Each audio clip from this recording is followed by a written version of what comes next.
आज हामीले माछा पकाउँदैछौँ। आधी माछा फ्राई गरिसक्यौँ। यहाँ खाने मान्छेहरू यहाँ यसरी बसेर खाँदैछन्। पुरै देदनादन दिइरहेछन्। अब यहाँ मुकेशको कमी मात्रै छ।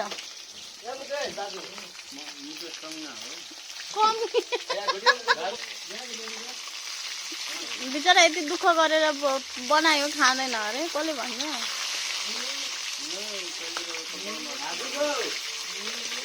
त्यहाँ झन् सस्तो नि, सबैले त्यहाँ माछै खान्छ। मुकेश त्यहाँ सस्तो दिन्छ नि उडिसामा माछा।